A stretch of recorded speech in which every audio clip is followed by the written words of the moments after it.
Hi everyone. మనం previous వీడియోస్లో తెలంగాణలో ప్రసిద్ధి చెందిన జాతరలు అనే టాపిక్ని కంప్లీట్ చేసుకున్నాం. అది మన ఛానల్లో ప్లేలిస్ట్లో సపరేట్గా తెలంగాణ పండుగలు అనే ఒక ప్లేలిస్ట్ ఉంది. అందులో తెలంగాణ పండుగలు మరియు ఇంకోటి తెలంగాణ జాతరలు అనే ప్లేలిస్ట్ ఉంది. అందులో తెలంగాణ జాతరలు సపరేట్ చేసి పెట్టడం జరిగింది. ఈ పండుగలు అన్నీ ఒక ప్లేలిస్ట్లో, మన జాతరలన్నీ సపరేట్ చేసి పెట్టడం జరిగింది. మీకు ఏది ఇంట్రెస్ట్ ఉంటే, ఏది కావాలని ఉంటే, ఏది డౌట్ ఉంటే నా వీడియో పైన క్లిక్ చేసి మీరు సింపుల్గా వాటిని మరోసారి రివిజన్ చేసుకోవచ్చు. అందులో భాగంగా ఈరోజు మనం పండుగలు స్టార్ట్ చేసుకున్నాం కదా. ఆ పండుగలలో మనం ప్రీవియస్ వీడియోలో బతుకమ్మ పండుగ గురించి మనం బ్రీఫ్గా తెలుసుకోవడం జరిగింది. ఈరోజు అంతే ప్రత్యేకత ఉన్నటువంటి మరొక పండుగ, తెలంగాణకే ప్రత్యేకంగా ప్రసిద్ధి చెందినటువంటి పండుగ బోనాల పండుగ. ఈ బోనాల పండుగను కూడా మనం ఈరోజు నేర్చుకునే ప్రయత్నం చేద్దాం. మరి బోనాల పండుగ అసలు ఎప్పుడు స్టార్ట్ అయింది, ఎలా స్టార్ట్ అయింది, దీనికి మూల కారణం ఏంటి, మరి దీనికి గవర్నమెంట్ ఏమన్నా హెల్ప్ చేస్తుందా అనే విషయాలు మనం ఈ వీడియోలో నేర్చుకుందాం. మరి బోనాల పండుగ అనేది మనకు ఎప్పుడు రాష్ట్ర పండుగగా గుర్తింపు పొందింది అంటే, బోనాల పండుగ 2014 జూన్ 16న. ఇంపార్టెంట్ డేట్, చాలా ఇంపార్టెంట్. ఇది ప్రీవియస్ బిట్ పడ్డది, మళ్ళీ అడిగే ఛాన్స్ ఉంది. ఎందుకంటే బోనాల పండుగ అనేది ఒక రాష్ట్ర పండుగ, మన రాష్ట్ర పండుగగా గుర్తింపు పొందడం జరిగింది. అంటే తెలంగాణ రాష్ట్ర పండుగగా బతుకమ్మతో పాటు బోనాల పండుగను కూడా తెలంగాణ రాష్ట్ర గవర్నమెంట్ ఆమోదించడం జరిగింది. మరి ఎప్పుడు ఆమోదించిందయ్యా అంటే 2014 జూన్ 16వ తారీఖున ఆమోదించడం జరిగింది. మన తెలంగాణ ఎప్పుడు వచ్చింది మనకు? 2014 జూన్ 2న తెలంగాణ మనకు ఏర్పడింది. సపరేట్ తెలంగాణ, ఆంధ్రప్రదేశ్ నుంచి తెలంగాణ వేర్పడడం జరిగింది. ఇప్పుడు 2014 జూన్ 2. అది వచ్చిన కేవలం 14 రోజులలోనే, తెలంగాణ ఏర్పడ్డ 14 రోజులలోనే మనం రాష్ట్ర పండుగగా బోనాల పండుగను గుర్తించుకోవడం జరిగింది. అంటే దానికి ఎంత ప్రత్యేకత ఉందో మనం తెలుసుకోవచ్చు. కాబట్టి 2014 జూన్ 16వ తారీఖున తెలంగాణ రాష్ట్ర ప్రభుత్వం బోనాల పండుగను రాష్ట్ర పండుగగా గుర్తించడం జరిగింది. తర్వాత మరి అసలు ఈ బోనాల పండుగ యొక్క చరిత్ర ఏంది, అది ఎక్కడ స్టార్ట్ అయింది అని చూస్తే 1813వ సంవత్సరంలో హైదరాబాద్ మరియు సికింద్రాబాద్లలో, సికింద్రాబాద్ జంట నగరాలు అంటారు వీటిని, జంట నగరాలు. హైదరాబాద్ సికింద్రాబాద్ అనేవి జంట నగరాలు. మరి హైదరాబాద్ సికింద్రాబాద్లలో ఏమొచ్చిందయ్యా అంటే ప్లేగు వ్యాధి అటాక్ చేయడం జరిగింది. ఎప్పుడు? 1813వ సంవత్సరంలో హైదరాబాద్ సికింద్రాబాద్ జంట నగరాలు మొత్తం కూడా ప్లేగ్ వ్యాధి అటాక్ చేసి మొత్తం మానవ జాతి మొత్తం అంతమవుతుందా అన్న అంత తీవ్రంగా ప్లేగ్ వ్యాధి ప్రబలడం జరిగింది. మరి అప్పుడు ఏం జరిగింది అంటే, అప్పుడు సూరటి అప్పయ్య, నేమ్ చాలా ఇంపార్టెంట్, వారికి చాలాసార్లు కూడా అడగడం జరిగింది. సూరటి అప్పయ్య అనే క్యాండిడేట్, ఇతడు హైదరాబాద్ రెజిమెంట్ సైనికుడు, అంటే మిలిటరీకి సంబంధించిన వాడు. సూరటి అప్పయ్య హైదరాబాద్ రెజిమెంట్ సైనికుడు. ఇతను ఏం చేశాడంటే మధ్యప్రదేశ్లోని, చాలా ఇంపార్టెంట్ ఇది, మధ్యప్రదేశ్లోని ఉజ్జయిని మహంకాళి ఆలయాన్ని దర్శించి కలరా వ్యాప్తి చెందకుండా నిర్మూలించమని అక్కడ ఉజ్జయిని మహంకాళిని ప్రార్థించుకోవడం జరిగింది. ఎవరు? 1813లో హైదరాబాద్ మరియు సికింద్రాబాద్లలో ప్లేగ్ వ్యాధి సంభవించింది. దాన్ని నిర్మూలించాలని చెప్పేసి అప్పటి హైదరాబాద్ రెజిమెంట్ సైనికుడైనటువంటి సూరటి అప్పయ్య ఏం చేసిందంటే మధ్యప్రదేశ్లోని ఉజ్జయినిలో ఉన్నటువంటి మహంకాళి అమ్మవారిని ప్రార్థించడం జరిగింది. అమ్మ, మా హైదరాబాద్ మరియు సికింద్రాబాద్ నగరాలలో ప్లేగ్ వ్యాధి సంబంధించింది. ఆ ప్లేగ్ వ్యాధి కనుక నువ్వు నిర్మూలించినట్టయితే నీకు మళ్ళీ మనం మొక్తాం కదా, సామాన్యంగా నీకు మళ్ళీ దర్శనం చేసుకుంటాం, మళ్ళీ ఇది సమర్పిస్తా అది సమర్పిస్తా అని మొక్తారు కదా. అలాగే ఆ ఉజ్జయిని మహంకాళి ఆలయాన్ని దర్శించుకొని ఈ సూరటి అప్పయ్య కూడా అప్పుడు ప్లేగ్ వ్యాధిని నిర్మూలించమని ఆ తల్లిని కోరుకోవడం జరిగింది. కోరుకొని అతను ఏం చేశాడంటే అక్కడి నుంచి తీసుకొచ్చి ఆ మహంకాళి విగ్రహాన్ని సికింద్రాబాద్లో ప్రతిష్ఠించడం జరిగింది. తర్వాత ఉజ్జయిని మహంకాళి విగ్రహాన్ని సికింద్రాబాద్లో ప్రతిష్ఠించాడు.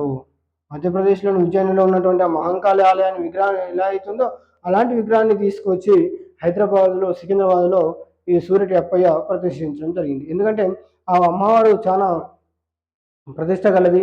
చాలా మనం ఏమైనా కోరిక కోరుకుంటే నెరవేరుతుంది. నేను కలరా వ్యాధి లేదా ప్లేగు వ్యాధి సంభవించింది, దాన్ని నిర్మూలించమని కోరుకోగానే మొత్తం హైదరాబాద్, సికింద్రాబాద్లో ప్లేగు వ్యాధి అంతమైంది అని నమ్మి అతను అలాంటి మహంకాళి మనకు కూడా ఉండాలి, మనల్ని కూడా రక్షించడానికి ఒక అమ్మవారు ఉండాలని చెప్పేసి 1813లో సూరటి అప్పయ్య మధ్యప్రదేశ్ ఉజ్జయినిలో ఉన్నటువంటి ఆ మహంకాళి విగ్రహాన్ని తీసుకొచ్చి సికింద్రాబాద్లో ప్రతిష్ఠించడం జరిగింది. మరి మీరు ఎప్పుడు చెప్తారు ఈ బోనాల పండుగ అంటే? ప్రతి సంవత్సరం బోనాల పండుగను జరుపుకోవడం జరుగుతుంది. మరి ఎప్పుడు అది అంటే ఆషాఢ మాసంలో. ఆషాఢ మాసంలో ప్రతి సంవత్సరం ఆషాఢ మాసంలో బోనాలను అమ్మవారికి సమర్పించడం జరుగుతుంది. మరియు 1908లో ఇది చాలా ఇంపార్టెంట్. ఇది కూడా 1908లో మూసీ నదికి వరదలు వచ్చినాయి. హైదరాబాద్లో ఉన్నటువంటి మూసీ నదికి 1908 డేట్ చాలా ఇంపార్టెంట్. ఇప్పుడు ఇంతకుముందు ప్రీవియస్ బిట్లో కూడా అడగడం జరిగింది. 1908లో మూసీ నదికి, హైదరాబాద్ వరదలు అంటారు వీటిని, మూసీ నదికి వరదలు రావడం జరిగింది. అప్పుడు ఎవరున్నారంటే ఆరవ నిజాం ఉండడం జరిగింది. మీర్ మహబూబ్ అలీ ఖాన్. అప్పుడు ఉన్నటువంటి నిజాం, ఆరవ నిజాం, అతని పేరు మీర్ మహబూబ్ అలీ ఖాన్. అతను ఏం చేశాడంటే మీరాల మండి వద్ద మహంకాళి దేవతకు బోనం సమర్పించడం జరిగింది. అతను ఒక నిజాం, అప్పుడు ఉన్నటువంటి నిజాం హిందూ సాంప్రదాయాన్ని పాటించి, అంటే అంత తీవ్రంగా ఉంది హైదరాబాద్ వరదలు, ఆ వరదలు తగ్గాలని చెప్పేసి ఎవరికి మొక్కుతే పోతాయంటే అప్పుడు ఫేమస్ మహంకాళి అమ్మవారు. కాబట్టి ఆ మహంకాళి అమ్మవారికి ఇతడు నిజామా పోయి ప్రత్యక్షంగా వెళ్ళి దర్శనం చేసుకుని, అమ్మ హైదరాబాద్లో సంభవించినటువంటి ఈ వరదలను ఆపను అని అమ్మవారిని వేడుకోవడం జరిగింది. ఒక నిజామే వెళ్ళి వేడుకున్నాడంటే ఆ అమ్మవారి ఎంత ప్రత్యేకత, ఎంత దైవశక్తి ఉందో ఆలోచించాలి. మీరాల మండి వద్ద ఉన్న మహంకాళి దేవతను బోనం సమర్పించడం జరిగింది ఆరవ నిజాం మీర్ మహబూబ్ అలీ ఖాన్. ఎందుకు? 1908లో వచ్చినటువంటి మూసీ నది వరదలను తగ్గించమని ఆరవ నిజాం అమ్మవారికి బోనం సమర్పించడం జరిగింది. మరి అసలు బోనం అంటే ఏంటి? బోనం అంటే భోజనం అని అర్థం. బోనం అంటే భోజనం అని అర్థం. బోనాల పండుగ తంతును ఊరడి అని పిలవడం జరుగుతుంది. ఊరడి అని పిలవడం జరుగుతుంది. ఆ బోనాలు చేస్తారు, ఎత్తుకొని వెళ్ళడం, అక్కడ జరిగే ఆ కార్యక్రమాలు అన్నింటినీ కలిపి ఊరడి అని పిలవడం జరుగుతుంది. ఇవి చాలా ఇంపార్టెంట్. తర్వాత సికింద్రాబాద్లోని మహంకాళి అమ్మవారికి సమర్పించే బోనాలను లష్కర్ బోనాలు అని పిలవడం జరుగుతుంది. లష్కర్ బోనాలు. సికింద్రాబాద్లోని మహంకాళి అమ్మవారికి సమర్పించే బోనాలు ఏమని పిలుస్తారు? లష్కర్ బోనాలు అని పిలవడం జరుగుతుంది. బోనాల సందర్భంగా గరగనృత్యాన్ని ప్రదర్శిస్తారు. ఇది చాలా ఇంపార్టెంట్, క్వశ్చన్ పడే ఛాన్స్ ఉంది. గరగనృత్యాన్ని ఈ క్రింది ఏ సందర్భంలో ప్రదర్శిస్తారని అడిగే ఛాన్స్ ఉంది. గరగనృత్యం అంటే బోనాల పండుగలో చేస్తారు. మరి గురవయ్య నృత్యం దేనిలో భాగంగా చేస్తారు? మరియు గుస్సాడి నృత్యం దేనిలో భాగంగా చేస్తారు? మనం ప్రీవియస్ వీడియోలో డిస్కస్ చేశాం. తెలిస్తే కామెంట్లో కామెంట్ చేయండి.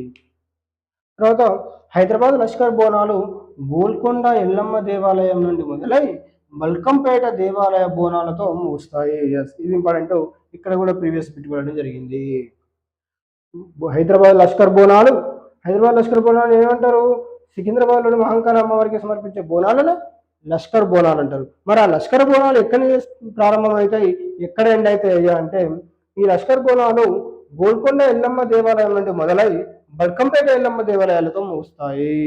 అంటే గోల్కొండలో ఉన్నటువంటి ఎల్లమ్మ దేవాలయంలో ప్రారంభమైన ఈ బోనాలు బల్కంపేట ఎల్లమ్మకు సమర్పించడంతో బోనాల తంతు అనేది ముగుస్తుంది. తర్వాత బోనాల తర్వాత రోజు అంటే రెండవ రోజు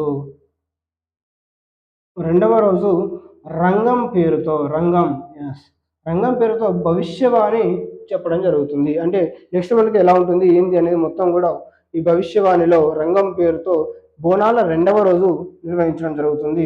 ఇది ఎవరు నిర్వహిస్తారయ్యా అంటే ముదిరాజు కులస్తులు నిర్వహించడం జరుగుతుంది. ముదిరాజు కులస్తురాలు నిర్వహించడం జరుగుతుంది.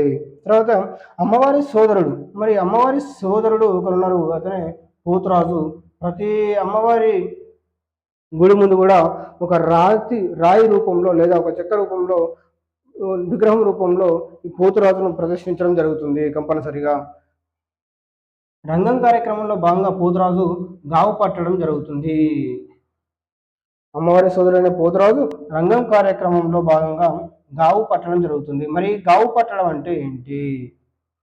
గావు అనగా పోతురాజు గొర్రె లేదా మేక గొంతును నోటితో కొరికి తలా ముండెమును వేరు చేయడం.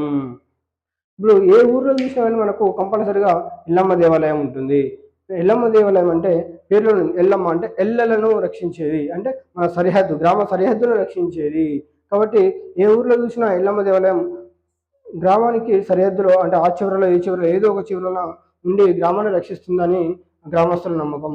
అదేవిధంగా ఆ గ్రామంలో జంతు బలి ఇస్తారు. ఆ జంతు బలినే గావు పట్టడం అంటారు. ఆ గావు పట్టడంలో అమ్మవారి సోదరుడైనటువంటి పోతురాజు దాన్ని మనం చాకుతో కత్తితో నరుకుతాం కదా, అలా కాకుండా నోటితోనే ఆ గొర్రె లేదా మేక యొక్క తలా మొండాన్ని వేరు చేయడం జరుగుతుంది. దీనినే మనం తెలంగాణలో గావు పట్టడం అని పిలుస్తాం. ఇది బోనాల యొక్క ప్రత్యేకత.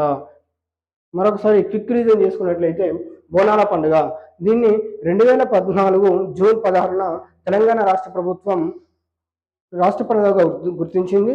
అదేవిధంగా 1813 సంవత్సరంలో కల్లరా లేదా ప్లేగు వ్యాధి సంభవించడంతో అప్పుడు ఉన్నటువంటి హైదరాబాద్ రెజిమెంట్ సైనికుడైనటువంటి సూరటి అప్పయ్య మధ్యప్రదేశ్లోని ఉజ్జయిని మహంకాళి అమ్మవారిని దర్శించి ఆ అమ్మవారికి ప్రార్థించి ఇక్కడ ప్లేగు వ్యాధి మొత్తంగా నిర్మూలించినట్టయితే నిన్ను కూడా సికింద్రాబాద్లో ప్రతిష్ఠిస్తామని చెప్పేసి సికింద్రాబాద్లో మొట్టమొదటిసారిగా అమ్మవారి విగ్రహాన్ని ప్రతిష్ఠించడం జరిగింది సూరటి అప్పయ్య.